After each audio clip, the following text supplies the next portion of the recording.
Just watched a video there on watched a bit of telly.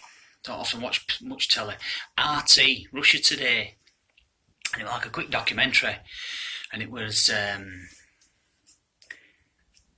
going over the haemophiliac scandal. The early to mid 80s it was. These haemophiliacs who were taking these blood products that were riddled with HIV, basically. And they had three main people, three main stories on there. Well, one, he weren't a young lad, he were a bloke now, but he were born in 80s into a family where his dad was a haemophiliac. He was born, but his dad subsequently contracted HIV through contaminated blood products, and then died.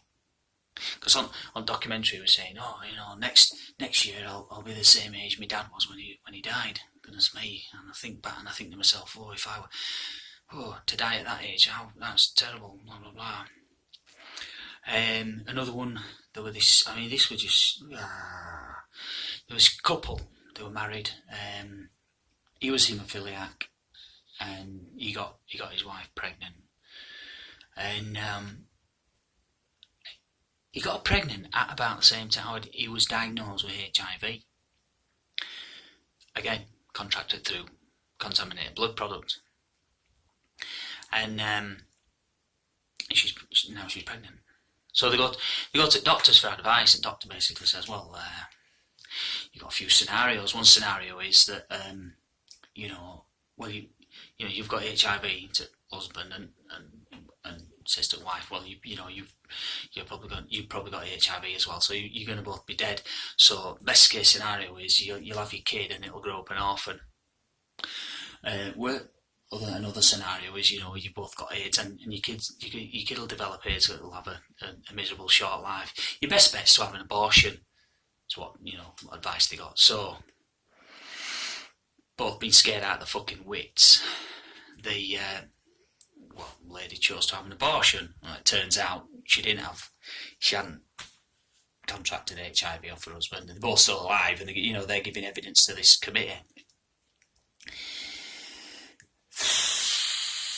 And then the third one was a chap who, I forget the other details of his story, but again, haemophiliac, and he contracts HIV through contaminated blood products, and he had a letter from his doctor, and he managed to find like a paper trail whereby they actually diagnosed this bloke's got HIV, and they didn't tell him for several years. I think it was. There were no sort of, Mr. Smith, can you pop? We need to let you know that fucking hell, you've got HIV and you need to do this and this, and be careful doing the. No, they didn't bother their arse. Just didn't tell him. Didn't bother their fucking arse. They let him live his life with HIV. Just we don't give a fuck. We don't give a fuck about you minions. Essentially, this documentary. And I was watching it, learn from history or you will be doomed to repeat it. You can look to the thalidomide scandal.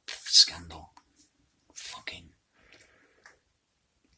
Off the top of my head, thalidomide, it was a painkiller, I believe. But anyway, it was marketed as, if you're having pregnancy related problem, morning sickness and such like this, take thalidomide. Turns out it were responsible for birth defects directly, as whatever it was, however it did its thing.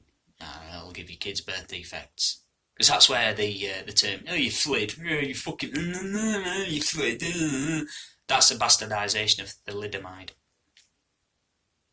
Yeah, that's where that comes from.